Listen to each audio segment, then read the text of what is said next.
Como sempre, então, estamos aí com esta Bíblia maravilhosa, NVT, para anotações e esboços. Já mostrei ela aqui várias vezes, tem um vídeo só sobre ela aqui no canal também, vou deixar nos cards para vocês. Vamos direto para o livro de 1 Pedro. E aí, galera, a ideia desse vídeo é podermos ter uma visão geral do livro e uma compreensão um pouco mais clara da mensagem do livro, porque normalmente a gente vai lendo assim, 1, 2 capítulos por dia de um livro e nem sempre, né, a pessoa tem o hábito de ler de uma vez. Então, hoje no meu plano de leitura mandou eu ler Pedro, mas amanhã eu vou ler só Salmos. Então você não tem, né, de uma vez a ideia central do que está sendo dito ali pelo autor. Então, quando eu tenho tempo, por exemplo, esse livro que é pequenininho, tem 5 capítulos, eu falo, poxa, hoje eu tô com tempinho a mais, vou ler de uma vez. E isso, pra mim, faz muito sentido, muita diferença, me ajuda a ter uma noção clara do geral, né, do porquê que foi escrito, para quem foi escrito, né, e qual o objetivo do livro. É diferente de eu ter uma ideia de um dos capítulos que foi escrito ali, né. Então, hoje eu sei que 1 Pedro fala sobre tal coisa, mas daqui a 2, 3 semanas que eu ler de novo o capítulo, eu não vou ter uma noção clara do que o livro em si está querendo me dizer, entende? Então eu recomendo muito, se você tiver tempo em algum momento aí da sua vida para ler livros de uma vez, é legal. Ou então você fala, não, mas o livro tem 40 capítulos, eu vou ler num dia de uma vez? Como assim? Tudo bem, você pode não fazer isso, mas criar, né, no seu plano de leitura, essa leitura corrida. Então, sei lá, por 2 semanas você vai ler só um livro, e aí você vai tendo, né, aquela noção, de repente é um livro de história, de narrativa, você vai tendo uma noção desde o início até o final do propósito, né, do objetivo daquele livro, certo? Aqui para me ajudar eu tenho lapiseira, caneta e canetas em gel, já mostrei aqui para vocês, acho que são muito boas. Aqui na minha Bíblia você tá vendo 2 opções, na verdade, aqui por exemplo é lápis de cor, o azul já é essa caneta aqui em gel, então fica muito parecido, né, e no meu caso é muito mais prático a caneta aqui do que o lápis de cor, mas eu ainda uso lápis de cor, eu gosto, dependendo da situação ou da cor que eu quero, porque eu uso aqui uma legendinha, né, depois você pode ver aí em outros vídeos, já mostrei também as legendas que eu uso. Então, eu quero, né, destacar um texto que para mim fala sobre esperança, aí, por exemplo, eu coloco de verde. Mas esse texto fala sobre eu estar atenta, né, prestando atenção na minha conduta cristã, de outra cor. É isso que eu quero dizer com legenda, tá bom? Então, temos aí um livro que, em sua grande parte, tá pintadinho dessa cor, que quer dizer o quê? Instruções de sabedoria, né? Na minha legenda eu coloquei assim, instruções de sabedoria, coisas que eu devo fazer na minha conduta cristã. Então, acho que é bom, quando a gente tem legenda, porque de cara a gente já sabe um pouco mais o que está se tratando aqui o livro, né? Depois de um tempo que você já marcou, você volta aqui e fala, esse livro tem bastante instrução aqui para minha vida, né? De como eu devo viver, enfim. Basicamente é isso, tá, gente? Antes da gente começar, eu voltei aqui na minha Bíblia bem antiguinha, ó, como vocês podem perceber. Coitada, tem milhares de anos essa Bíblia. Mas, enfim, eu gosto dela porque nos inícios, né, dos livros, eles vão dar ali um texto geral, um contexto sobre quem escreveu, por que escreveu e tudo mais. Então, separei aqui pra gente ver de 1 Pedro, que eu achei bem legal, e aí ele junta 1 e 2 Pedro. E vai falar sobre o autor um pouquinho, que é Pedro, né, apóstolo ali, discípulo de Jesus, então já todos conhecemos, mas eu achei legal que ele fala aqui sobre isso, ó. Nas 2 cartas que Pedro escreveu, transparecem as qualidades de Jesus que o Espírito Santo moldou nele. Prontidão para abraçar o sofrimento em vez de prestígio, sabedoria desenvolvida pela experiência, não retirada de livros. Humildade que não se desgastou com o tempo. De tudo que sabemos das histórias antigas dele, ele tinha todas as características de um homem brigão. Mas podemos perceber por suas cartas que ele aprendeu a se controlar. Os que misturam sentimento religioso com temperamento explosivo são simplesmente intratáveis, tornando-se um servo de Jesus Cristo ousado, confiante e humilde, esvaziado de si mesmo. Esse é um testemunho poderoso que ele mesmo descreve como uma vida absolutamente nova, contudo pelo qual vale a pena viver. Achei isso bem importante da gente ter uma ideia, né, de quem é o Pedro quando ele escreve essas cartas. Então, muita gente já conheceu o Pedro explosivo, o Pedro estourado, o Pedro que cortou a orelha lá do cara que prendeu Jesus e tudo mais. Mas quando a gente vai olhar para cartas, né, que ele escreveu, ele já era uma pessoa transformada, já era uma pessoa que se deixou ser moldada pelo Espírito Santo, né? Então a gente vai ver aqui prontidão para abraçar o sofrimento, sabedoria pela experiência, humildade, bem legal. Eu acho importante a gente ter uma base assim. Então, eu não tenho uma Bíblia que fala sobre isso. Google, gente. Google está aí para isso, o ChatGPT está aí para isso, né? As informações básicas, assim, de história, tá tudo bem a gente procurar na internet, que não tem, assim, um grande risco de você errar, sabe? De você falar, nossa, tem uma fonte aqui errada. História é história, vai estar lá, você vai conseguir achar com muita facilidade, ter uma noção do contexto daquilo que você quer ler na Bíblia. Aqui, ó, embaixo, ele também vai trazer de quem escreveu, né? Aí no caso vai falar um pouquinho mais sobre Pedro, para quem. Então na época aqui, ó, vai falar embaixo que a igreja era formada por não-judeus e ex-pagãos. Então fala aqui que Paulo implantou as primeiras igrejas na Turquia, mas estava preso ou havia acabado de ser solto, por isso poucos dos novos convertidos o conheciam pessoalmente. Eles sabiam pela experiência de Paulo o que a fé poderia custar, e enfrentavam diariamente a ira de familiares, amigos, colegas de trabalho. Então é um contexto de perseguição, né? Deles verem a experiência de Paulo preso, deles saberem que, poxa, as pessoas estão indo contra a nossa fé, as pessoas não concordam. Então é um contexto ali já de perseguição. Então é legal você ter uma ideia também antes de ler, né, o livro, saber quem escreveu, por quê, ou o porquê talvez você descubra ali, né, durante a leitura, mas ao menos ter um contexto. Então, ele escreveu para quem, né, em que época da história foi escrito. Então, Pedro já era uma pessoa transformada. Que Pedro? Pedro que era discípulo de Jesus. Em que contexto? Havia uma perseguição ali. Isso ajuda bastante a compreensão, tá bom? Então, aqui, inicialmente, a gente vê que já, né, nos dá de cara o autor, que é Pedro. E aí ele fala que foi apóstolo de Jesus, escreve essa carta aos escolhidos que vivem como estrangeiros nas províncias de Ponto, Galácia, Capadócia, Ásia e Bitínia. E aí na minha Bíblia, nessa parte de baixo, vai falar, províncias romanas onde hoje fica a Turquia. Então essas letrinhas aqui ajudam bastante, às vezes, numa informação básica, mas que dá um norte aí pra gente. Então, são vários lugares que, no caso, né, de hoje em dia, estão lá na Turquia. E aí ele diz que Deus, o Pai, os conhecia de antemão e os escolheu, e o Espírito santificou para obediência e purificação pelo sangue de Jesus. Então, como vimos ali na Bíblia a mensagem, né, naquele contexto, é uma carta escrita para pessoas que não eram judias, né? Então, escolhidos que vivem como estrangeiros nesses lugares aí da Turquia. Então, a primeira coisa que me vem à mente é que isso também pode ser direcionado a mim, não judia. Um povo gentil que foi escolhido pelo Senhor Jesus e que o Espírito santificou para a obediência, para a purificação pelo sangue de Jesus.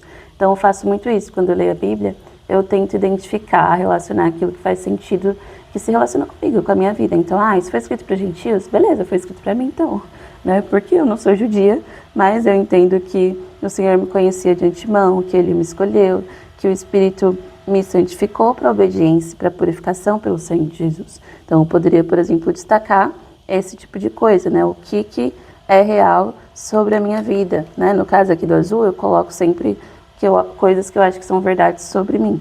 Então, eu poderia colocar já destacado aqui, ó. O Pai me conhecia de antemão e me escolheu. E o Espírito me santificou, né? Então, estou sempre trazendo como isso é importante para mim. Ele me santificou para a obediência e purificação pelo sangue de Jesus. Então, se em algum momento da minha vida eu senti ali que, poxa, né, tô meio desanimada, tô achando que Deus não tá nem aí para mim, sei lá, a vida tá difícil, eu lembro aqui, né, uma verdade muito importante sobre a minha vida. O Senhor me conhecia de antemão e me escolheu, apesar de não ser do povo de Israel, apesar de não ser merecedora de nada da graça. Ele me escolheu assim mesmo. E o Espírito me santificou para a obediência, para a purificação pelo sangue de Jesus. Isso é uma grande alegria para mim. Isso me dá muita paz, me dá muita esperança, né? Então, que cada vez mais eu tenha graça e paz. É isso aqui que Pedro deseja para a igreja. E aí, em seguida, ele vai falar que pela misericórdia do Senhor, ele nos fez nascer de novo por meio da ressurreição. Agora eu tenho uma viva esperança, uma herança imperecível, pura, imaculada, que não muda, não se deteriora, guardada para mim no céu. Então tudo isso daqui é para mim. Eu tenho uma esperança agora, por conta do Senhor ter me escolhido, por conta de ter recebido o Espírito Santo, né? Por misericórdia, não é por aquilo que eu posso fazer, por aquilo que eu tinha condições de entregar, de oferecer para Deus, mas pela sua grande misericórdia. Eu pude nascer de novo. Por meio da ressurreição de Jesus, eu agora tenho uma viva esperança, uma herança imperecível, pura, imaculada, que não muda, não se deteriora. Então não importa o que eu faça, ainda assim é uma esperança para mim. Eu vou lá, me arrependo, peço perdão ao Senhor e a esperança segue firme ali, graças a essa misericórdia, não é por aquilo que eu faço de novo. Por meio da fé que eu tenho no Senhor, Ele me protege com seu poder até que eu receba a salvação, pronta para ser revelada nos últimos tempos. Seguindo, ele vai falar, portanto, alegrem-se com isso. Isso o quê? O que a gente acabou de ler. Essa esperança de vida eterna, né? Eu posso me alegrar com isso. Mesmo que por um tempo, né, agora, eu precise suportar muitas provações. Então, isso aqui vai me dar um pouco de esperança, né? No momento que eu estiver precisando suportar provações, dificuldades, a vida está difícil, ok, eu volto aqui e penso, eu tenho uma esperança de vida eterna. Ela deveria superar qualquer outra coisa, né, que eu esteja passando na minha vida. E aí vai me dizer o porquê é importante eu conseguir suportar as provações. Porque elas mostrarão que a minha fé é autêntica. Como o fogo prova e purifica o ouro, assim a minha fé também está sendo experimentada, e ela é muito mais preciosa que o simples ouro. Isso resultará em louvor, glória e honra no dia em que Jesus for revelado. Embora nunca eu tenha visto, eu o amo, né? Estou trazendo aqui para mim, para minha leitura. E ainda que eu não o veja agora, eu creio nele e me regozijo com alegria inexprimível e gloriosa, pois eu estou alcançando o alvo da minha fé, que é a minha salvação. Então, passo por dificuldades, suporto provações e eu me lembro que isso daqui me mostra, né, que a minha fé é autêntica. Se eu não consigo passar por uma provação e continuar confiando em Deus, a minha fé está fraquinha, capenga. Então, assim como o fogo prova, purifica o ouro, a minha fé é provada, é experimentada através de dificuldades, né? Então, eu consigo me lembrar disso ao ler isso aqui. E aí, no versículo 13, ele vai falar, portanto, preparem sua mente para a ação e exercitem o autocontrole. Depositem toda a sua esperança na graça que receberão quando Jesus for revelado. Sejam filhos obedientes, não voltem ao seu antigo modo de viver, quando satisfaziam os próprios desejos e viviam na ignorância. Agora, porém, sejam santos em tudo o que fizerem, como é santo aquele que os chamou. Ele os julgará de acordo com suas ações, por isso vivam com temor durante seu tempo como residentes na terra. Versículo 22 vai dizer, uma vez que vocês foram purificados dos seus pecados, então de novo ele está trazendo aqui a mesma reflexão que ele trouxe lá no começo, ó. Lembra que a gente falou, o Espírito me santificou para obediência e a purificação pelo sangue de Jesus. Então eu fui purificada por este sangue, né, de todos os meus pecados. Ele volta aqui. Já que você foi purificado, já que você foi, né, restaurado aí pelo poder de Jesus, pelo sangue de Jesus, quando obedeceram à verdade, tenham como alvo agora o amor fraternal, sem fingimento. Amem uns aos outros sinceramente, de todo o coração. No capítulo 2, aqui no comecinho, também traz um pouco mais de instrução para a gente se livrar de toda maldade, engano, hipocrisia, inveja e todo tipo de difamação. Como bebês recém-nascidos, desejem intensamente o puro leite espiritual, para que por meio dele cresçam e experimentem plenamente a salvação, agora que provaram da bondade do Senhor. Então, temos aí, né, uma clara instrução de Pedro a respeito de quem a gente se tornou em Cristo, da esperança que a gente tem nele, e tendo essa esperança, a gente pode suportar dificuldades, pode suportar momentos não tão legais, e ainda assim, né, lembrando daquilo que a gente recebeu do Senhor, a gente pode ter uma vida de santidade, a gente pode agir como Ele é, a gente pode e deve ser um filho obediente, deve buscar ser santo como Ele é santo. Então a ideia da gente viver como o Senhor é realmente imitá-lo, né? Ser como Ele é, parecer com Ele, ouvir a voz dele e obedecer de fato. Tem muita coisa aqui que a gente pode aprender, a gente poderia ficar um tempão só pensando nessas poucas palavras aqui que a gente leu. Você consegue exercitar esse autocontrole? A sua mente está preparada para a ação? Que ação seria essa? Você é uma pessoa obediente ao Senhor? Você não busca satisfazer os seus próprios desejos? Você de fato tem buscado ser santo? Você está observando aí a sua vida com temor? E aí, pensando nisso, você ama as pessoas com sinceridade, né, com amor fraternal, sem fingimento, de todo o seu coração? Você se livra de toda maldade, toda hipocrisia, toda inveja, difamação, a quanta coisa. Então, inicialmente, vou fazer uma anotação aqui basicona e já volto. Aqui, basicamente, escrevi o que eu acabei de resumir aqui para vocês, tá bom? Não tem nada muito diferente, só que no finalzinho coloquei que, sabendo o que eu recebi dele, eu devo buscar me parecer com ele, através das minhas atitudes, de um viver santo. Então, para mim, né, esse chamado para uma vida de santidade é isso. Poxa, eu recebi tudo isso do Senhor, eu fui purificada por Ele, o que eu devo fazer daqui em diante? Viver como o Senhor, né? Buscar me parecer com Ele todo dia, buscar na minha atitude, naquilo que eu faço, naquilo que eu sou, ser como Ele, que é santo. Eu preciso, pelo menos, tentar ter esse viver santo no dia a dia, que vai ser refletido nas minhas atitudes. Aqui, novamente, Pedro vai falar um pouquinho de quem a gente se tornou em Cristo e logo em seguida vai trazer novas instruções. Então, pulei aqui um pouquinho, ele vai falar sobre essa questão de sermos pedras vivas para a casa de Deus, e no versículo 9 ele fala: vocês, porém, são povo escolhido, reino de sacerdotes, nação santa, propriedade exclusiva de Deus. Assim, vocês podem mostrar às pessoas como é admirável aquele que os chamou das trevas para a sua maravilhosa luz. Então, a gente precisa lembrar quem a gente é, de novo: povo escolhido, reino de sacerdotes, nação santa, propriedade exclusiva de Deus. Tendo essa ciência, né, de quem eu sou nele, eu consigo mostrar para as pessoas como é admirável aquele que me chamou das trevas para a luz. Se eu não tiver essa ciência, se eu não souber quem eu sou no Senhor, a minha vida não vai conseguir refletir isso, porque eu não consigo, né, ter essa certeza de quem me chamou, do porquê me chamou, para que me chamou, e fica difícil de refletir isso para as pessoas. Então, a gente precisa sempre ter certeza de quem a gente é, para que, né, as coisas sejam vistas ali no nosso dia a dia. Antes, vocês não tinham identidade como povo, mas agora são povo de Deus. Então, a pessoa que encontrou Jesus, ela realmente não é mais perdida, né? Ela sabe quem ela é no Senhor. Eu deveria saber, pelo menos. Antes não haviam recebido misericórdia, agora receberam misericórdia de Deus. Então, a gente tem certeza de quem o Senhor é na nossa vida. E como eu falei, novas instruções aqui pra gente. Então, ele nos adverte como peregrinos estrangeiros, manter distância dos desejos carnais, procurar viver de maneira exemplar, para que mesmo que alguém em algum momento nos acuse, através do nosso comportamento correto, as pessoas possam dar glória a Deus quando Ele julgar o mundo.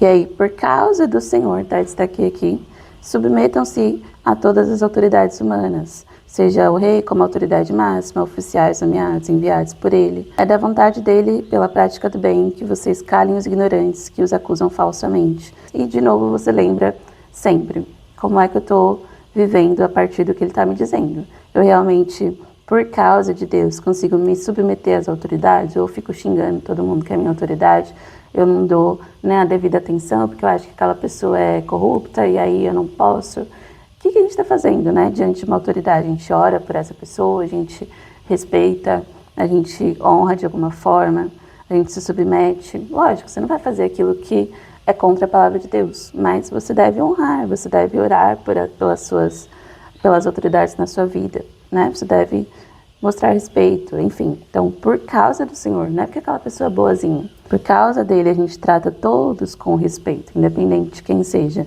E a gente ama os nossos irmãos em Cristo, a gente teme a Deus e respeita o rei. O que é respeitar o rei? Essas autoridades aí que a gente tem na nossa vida. Ah, é o presidente, é o seu professor, é sei lá quem. Nossa, como assim você quer que eu respeite? Você tem que respeitar, poxa, é o que está falando a palavra. Ah, mas aquela pessoa é assim, assim, assado. Beleza, ora por ela, mas respeita.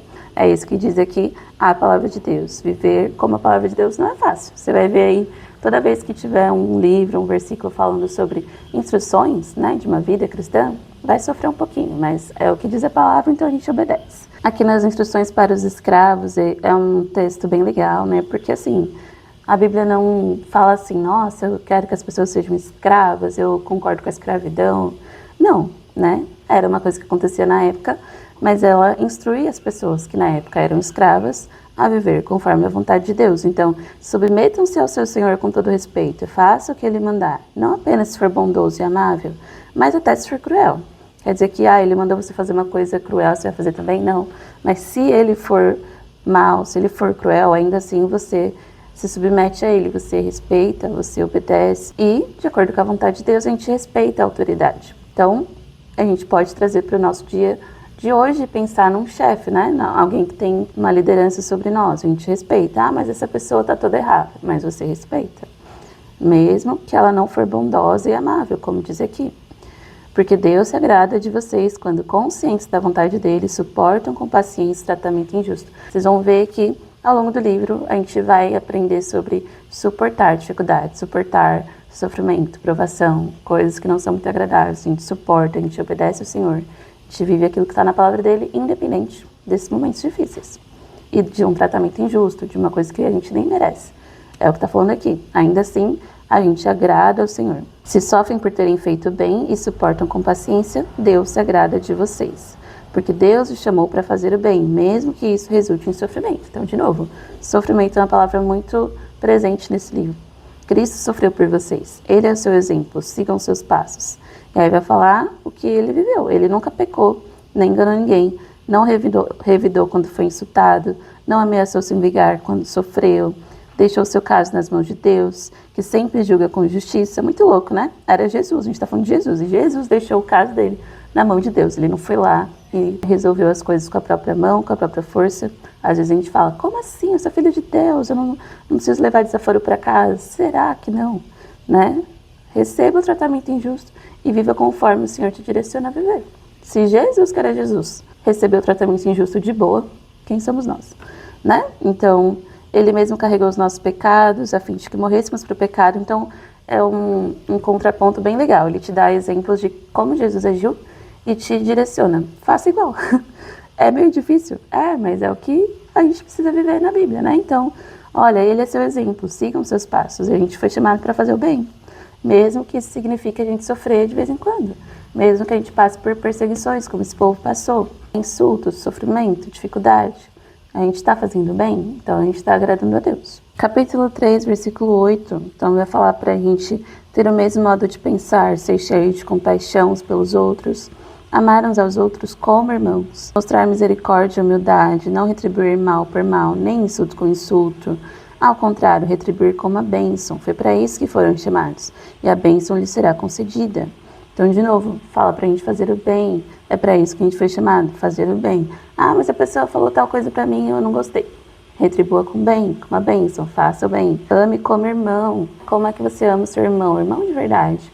Será que você age assim com seus irmãozinhos da igreja? Ou você fica falando mal dele, difama, calunia? É para amar, gente, como irmão de verdade.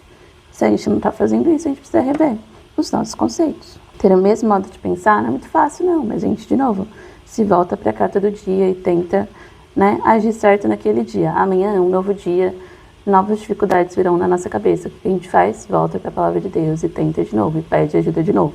E assim a gente segue. Versículo 13, mais uma vez ele reforça essa questão de fazer o bem ou sofrer. Então, quem é que desejará lhes fazer mal se dedicarem a fazer o bem? Mas, ainda que sofram por fazer o que é certo, vocês serão abençoados. Portanto, não se preocupem, não tenham medo de ameaças. Em vez disso, consagrem a Cristo como Senhor de sua vida. E se alguém lhes perguntar a respeito da sua esperança, estejam sempre preparados para explicá-la. Façam-no, porém, de modo amável e respeitoso. Mantenham sempre a consciência limpa. Se as pessoas falarem mal de vocês, ficarão envergonhados ao ver como vivem corretamente em Cristo. Então, é legal você ter essa certeza de que você fazendo bem sempre, mesmo quando, eu não merecia, a pessoa me insultou, queria pagar com a mesma moeda, as pessoas não vão ter o que falar de você. Você será aquela pessoa irrepreensível, porque você pagou o mal com o bem, que você continuou agindo como Senhor em uma situação que você poderia agir totalmente diferente, né? Se igualar ali ao nível da outra pessoa. Mas não, você seguiu fazendo bem, você seguiu abençoando. Então, quando alguém quiser procurar alguma coisa contra você, não vai conseguir, assim como fizeram com Daniel. Procuraram alguma coisa não tinha o que fazer. O cara orava, o cara fazia o bem, o cara buscava o Senhor sempre. Ninguém podia, né, repreendê-lo de alguma forma. Então inventaram uma lei lá para tentar fazer mal. E no nosso caso a mesma coisa, que as pessoas não tenham como nos repreender, que não tenham o que falar sobre a gente. Ah, mas se eu sofrer, aí ele vai finalizar. Lembrem-se de que é melhor sofrer por fazer o bem, se for da vontade de Deus, do que por fazer o mal. E de novo ele vai trazer exemplos de Jesus. Então, Cristo também sofreu por nossos pecados de uma vez por todas, embora nunca tenha pecado, morreu pelos pecadores. Então, de novo ele vai trazendo esses exemplos, né? Olha, se Jesus morreu por você, sofreu e tal, quem é tu para não sofrer um pouquinho também aqui na Terra? Tá tudo bem. É possível, né? O Espírito Santo está com você, te dá força, te ajuda. Então, de novo, ele vai falar, uma vez que Cristo sofreu fisicamente, armem-se com a mesma atitude que ele teve. Percebem? A gente está falando de sofrimento, a gente está falando de seguir o exemplo de Jesus. A vida de Jesus não foi simples, não foi bonitinha, foi sofrida. Ele morreu, cara, numa cruz. Então, a gente segue o exemplo desse, né? Que morreu, de fato. Claro, ele ressuscitou no final, mas no meio do percurso a gente vê dificuldade, a gente vê sofrimento e a gente segue esse mesmo exemplo. Então, armem-se com a mesma atitude que ele teve, estejam prontos para também sofrer. Ah, eu queria que o evangelho fosse mais bonitinho, mais fofinho, igual falam no Instagram. Se você ler a Bíblia, você vai ver que não é bem assim. Porque se vocês sofreram fisicamente por Cristo, deixaram o pecado para trás. Não passarão o resto da vida buscando os próprios desejos, mas fazendo a vontade de Deus. Então, a vida com Jesus não é só flores, mas ela sempre vale a pena. Por que vale a pena? Porque a gente lembra daquela esperança eterna que a gente viu lá no comecinho.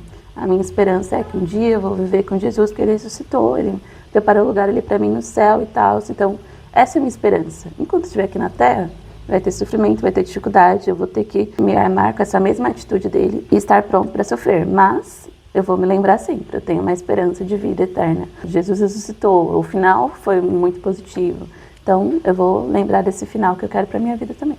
Chegando no final, a gente fala, vai melhorar um pouco. Aí ele vem com capítulo 5, versículo 6. Portanto, humilhem-se sob o grande poder de Deus. É bem animador, não é mesmo? Portanto, e no tempo certo, ele os exaltará. Entreguem-lhe todas as suas ansiedades, pois ele cuida de vocês. Então, assim, né, sem brincadeira, por mais que pareça difícil, por mais que pareça, nossa, a vida com Jesus é sofrimento atrás de sofrimento, nossa, nunca tem coisa boa. Cara, vamos comparar a vida com Deus e a vida sem Deus. Você passa por dificuldades, você sofre, você realmente vai ter momentos difíceis. Só que mesmo nos momentos difíceis, você tem paz. E essa é a grande diferença. Porque se a gente olhar para a vida de quem não conhece Jesus, ela também passa por dificuldades, né? Todo mundo passa, ninguém está isento de passar por um dia difícil. Só que quando a gente conhece Jesus, está num dia difícil, a gente pode lembrar disso daqui, ó. Entregue a sua ansiedade para Ele, porque Ele cuida de você. Se você não confia em Deus, se você não acredita na palavra dele, você não tem quem confiar, você não tem essa paz, essa segurança de pensar, poxa, Deus está cuidando de mim agora, eu posso colocar a minha ansiedade na mão dele e eu posso dormir em paz, né? Eu, por exemplo, não tenho um dia de insônia, eu não sei o que é ter insônia, eu durmo bem, mas eu tenho muitas dificuldades, muitos problemas de saúde, problemas de família, problemas diversos. Isso não tira o meu sono, porque eu deixo as minhas ansiedades na mão de Deus. E eu sei que Ele está cuidando de mim. Eu vou cuidar daquilo que eu puder cuidar, vou fazer o que eu puder fazer, o que tiver ao meu alcance. Mas o que não tiver, Deus está cuidando, Deus está no controle. Isso me dá paz, né? Então, eu vou aqui, né, sempre sofrer, a minha vida vai ser sempre uma dificuldade. Se for, ainda assim, eu estou no lucro porque eu tenho esperança de vida eterna. E enquanto eu estou nessa situação difícil, Deus está cuidando de mim. Ele vai me dar força, Ele vai me dar sustento. Não preciso viver ansiosa, né, cronicamente falando, porque Deus está aqui comigo. E se chegar numa ansiedade crônica, eu ainda assim consigo confiar que Deus está cuidando de mim, Deus está comigo. E isso me dá muito mais paz do que se eu falasse, nossa, a vida com Jesus é muito difícil, é melhor viver por minha conta e risco. Não vale a pena. Então aqui ele vai falar para a gente ter cuidado com o diabo que está sempre, né, ao nosso redor ali, rugindo, buscando alguém para devorar. E fala, permaneçam firmes contra ele e sejam fortes na fé. Como é que a gente vai ser firme contra o diabo? Permanecendo no Senhor, no meio das dificuldades, no meio dos sofrimentos, lembrando do exemplo de Jesus, se lembrando de quem o Senhor foi, de como Ele viveu a vida dele e que nos dá força para viver a nossa vida. Nossa vida, por mais difícil que seja, não é tão difícil quanto a de Jesus foi, né? A gente, por mais que tenha aqui tentações, quer dizer que a gente pode vencer, porque Jesus venceu as dele também, né? Então, a gente sempre vai poder voltar para o exemplo de Jesus, sempre vai ter essa esperança, essa força de que no Espírito dele a gente pode, a gente consegue, a gente vence e a gente pode permanecer aqui firme contra o diabo, contra todas as tentações, né? Uma tentação de não amar o outro como meu irmão, de não agir como o Senhor age ali numa dificuldade, de não levar o desaforo para casa, sabe? Todas essas coisas que a gente leu aqui como instruções, a gente permanece firme contra o diabo diante de situações assim, e a gente vai se tornando cada vez mais forte. Ah, vem mais uma provação, um pouco mais de força para mim, né? Uma fé sendo aumentada, sendo fortalecida, sendo realmente ali revigorada. É uma fé autêntica, real, que não se abala por qualquer negocinho. E aí também é uma coisa que dá esperança, que ele fala, ó, lembre-se que seus irmãos em Cristo em todo mundo estão passando pelos mesmos sofrimentos. Deus, em toda a sua graça, os chamou para participarem de sua glória eterna, por meio de Jesus. Assim, depois que tiverem sofrido por um pouco de tempo, Ele os restaurará, os sustentará e os fortalecerá, e os colocará sobre um firme alicerce. Glória a Deus. Chegamos na parte boa do livro, né? Então, olha, ok, vocês vão passar por muita coisa, a vida não vai ser fácil e tudo mais, mas lembra que quando tiverem sofrido por um pouco de tempo, Ele vai restaurar, vai sustentar e fortalecer e colocar sobre um firme alicerce. Então sempre vai valer a pena, cara, quando a gente está com o Senhor. E Ele vai terminar louvando a Deus, a Ele seja o poder para sempre. Amém. As experiências pelas quais vocês têm passado são verdadeiramente parte da graça de Deus. Permaneçam firmes nessa graça. Finalizando então esse vídeo incrível e cheio de coisas importantes, né? Uma riqueza grande de detalhes que a gente tem nesse livro. Quero mostrar para vocês uma forma de usar o ChatGPT ou o Google, né? Como você preferir. Nesses momentos de estudo, de entender um pouco mais a fundo ali o contexto e tudo mais, para te ajudar. Então, você não vai depender exclusivamente do que o chat te falar, por exemplo, mas você vai pegar informações úteis. Então, por exemplo, eu não tinha ali aquela Bíblia que você mostrou no começo. Posso perguntar para o chat, quem escreveu esse livro? Né? Foi o Pedro, discípulo mesmo? Foi ele. E qual foi o contexto? O chat vai falar. Para quem que ele escreveu? O chat vai te responder, não tem uma grande dúvida, ele não vai te responder errado nesse quesito. Então, tá tudo bem. Que a gente não pode confiar muito, eu pelo menos, né, não acho legal, a gente confiar ali o entendimento teológico do negócio, entendeu? Aí você vai buscar no Espírito Santo mesmo, vai pedir direção do Senhor e tudo mais. Vai se apanhar em comentários bíblicos mais confiáveis, vamos dizer assim, do que só qualquer site que você achar na internet, tá bom? Mas o chat pode te ajudar. Então, por exemplo, eu perguntei aqui pro chat qual era o propósito principal do livro de 1 Pedro. E aí tirei uns prints aqui para mostrar para vocês.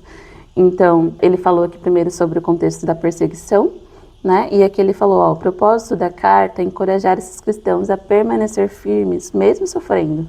E é o que a gente percebeu aqui ao longo da leitura. Eu busquei aqui, depois de já ter lido todo o livro, para eu ter uma certeza do que eu tinha entendido e para afirmar um pouco melhor ali minha compreensão, vamos dizer assim.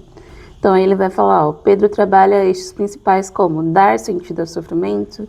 Ele mostra que o sofrimento não é sinal de abandono, mas é parte da jornada cristã. Percebemos isso aqui ao longo do caminho. Ele vai chamar a santidade, então, mesmo num ambiente hostil, os cristãos deveriam viver de forma diferente. Vai falar sobre fortalecer essa identidade e usa imagens fortes como nação santa, povo de propriedade exclusiva, e lembra os leitores quem eles são, apesar da rejeição externa. Então lembra que a gente está falando sobre um povo que está sendo perseguido, pessoas que não estão querendo, né, não estão aceitando a fé deles de alguma forma, mas a gente vai lembrar quem a gente é no Senhor, mesmo que a gente tenha ao redor pressões e tudo mais. Aí ele vai apontar para o exemplo de Cristo, então, né, o que a gente viu aqui também, sempre retoma o exemplo de Cristo, que sofreu injustamente, mas não retalhou e confiou em Deus, sendo Jesus, tipo assim, né? A gente pode fazer a mesma coisa, sofrer injustamente, acontece. Não precisamos retalhar, como Jesus não fez, e podemos confiar em Deus, deixar o nosso caso na mão de Deus. E por último aqui, ele vai falar que a carta constantemente aponta para a herança incorruptível e restauração final, ou seja, o sofrimento é temporário, né? O que a gente viu aqui, em algum momento esse sofrimento vai acabar e vocês vão conseguir aí ter essa restauração, esse sustento, essa força, esse firme alicerce. É assim que termina e é assim que a gente finaliza isso. E aí também para o chat, eu perguntei, chat, quantas vezes esse livro fala sobre sofrimento? Ele me trouxe que de 15 a 20 vezes, de acordo com a versão da Bíblia. Né? Então, eu estou lendo NVT, pode ser que tenha 15 vezes aqui, mas se você ler NAA, por exemplo, vai ter 20 vezes a palavra, né? Sofrimento. O que me faz perceber que o livro, de fato, fala muito sobre isso. E eu vou colocar aqui o que o chat me falou sobre essa questão aqui do sofrimento. Já volto. Bom, então coloquei aqui, sofrimento de 15 a 20 vezes no livro, e a gente percebe que ele não é inútil, ele fortalece a nossa fé, molda o nosso caráter, aponta para a esperança em Deus. Ele é temporário, aos que suportarem e permanecerem, haverá restauração, sustento, força, firme alicerce. Você pode anotar aí o que você achar interessante, de repente você pode estudar um pouco mais a fundo cada pedacinho. Se eu fizesse isso nesse vídeo, a gente ficaria aqui horas, não é mesmo? Por isso eu fui ali nas partes principais, mas acho que é importante a gente lembrar disso, né? O que a gente pode sempre tirar daquilo que está na palavra para aplicar na nossa vida. Então, me deu uma instrução aqui, eu só preciso lembrar que, Deus manda eu ser bom? Que legal. Não. Como é que eu vou ser bom no meu dia a dia? Deus manda eu amar como irmão? Eu realmente faço isso? Eu realmente estou amando todo mundo como irmãos? Né? E é só os irmãozinhos da igreja que eu tenho que amar como irmão? Ou é o colega chato do meu trabalho que eu tenho que amar como irmão, com esse amor fraternal sem fingimento, né? Como é que eu tô vivendo? E eu vou trazendo isso para minha realidade. O Senhor está falando aqui aos gentios que Ele os escolheu. Quer dizer que eu sou gentia também, poxa, eu não sou judia, então Ele me escolheu. E eu vou trazendo para mim. Tudo que puder ser real para o meu dia a dia faz mais sentido, né? E é dessa forma que eu vou conseguir viver a palavra. Não adianta eu só ler, não adianta eu só estudar e ter conhecimento. Precisa ser real no meu dia a dia. Então, como é que eu posso me lembrar da palavra de Deus no meu dia a dia? Numa situação difícil, eu lembro que, olha, é temporário, né? Eu vou ter força, por exemplo, eu estou passando por uma situação de saúde, não gostaria de passar, mas eu lembro, o sofrimento é temporário, eu posso permanecer, posso lembrar que Jesus também sofreu, mas ele ficou firme, ficou forte, e, né, houve ali a vitória no fim das contas, e eu tenho o Senhor para estar comigo. Então, no dia que eu estiver muito ansiosa por conta dessa situação de saúde, eu vou colocar as minhas ansiedades diante de Deus, e eu vou me lembrar que Ele cuida de mim. E é isso. Espero que esse estudo, né, que esse resumão geral aqui faça sentido para você, que essa mensagem faça sentido para você e que você se lembre de que você sempre pode fazer isso. Livros menores como esse, é fácil, né? De repente, se você fala, nossa, eu gostei desse tipo de vídeo, quero mais. A gente pode ir para 2 Pedro, que é maravilhosa também, eu amo muito. Então, a gente pode, por exemplo, fazer isso em 2 Pedro também, 3 capítulos, mais rápido ainda. E você pode fazer isso aí na sua casa, com livros maiores. Você não vai fazer em um dia, provavelmente, mas faz um pouquinho em cada. E, né, lendo de forma corrida, você vai ter uma noção muito mais clara do contexto geral deste livro. E aí você, ao invés de ter apenas insights, versículos de trechos, você tem um insight do propósito. É muito legal quando a gente faz isso. E a gente percebe, né, olha, não fala só 1 ou 2 versículos sobre sofrimento. Fala o livro inteiro. E por que ele fala sobre sofrimento? Eles estavam passando por tal contexto. Nossa, que legal. E como é que eu posso, né, colocar isso na minha vida? Eu posso lembrar que Jesus também sofreu. Enfim, você vai trazendo, fazendo conexões. É muito rico, né, tudo isso. Espero que te abençoe, que te ajude e que você continue isso daí na sua casa, né? Faça você mesmo, sabe? Aquele DIY. Faça você mesmo aí nessa casa. É isso que o Senhor espera de você. Alguém que busca, que conhece, que tem sede da palavra dele. Um beijo grande. Tchau.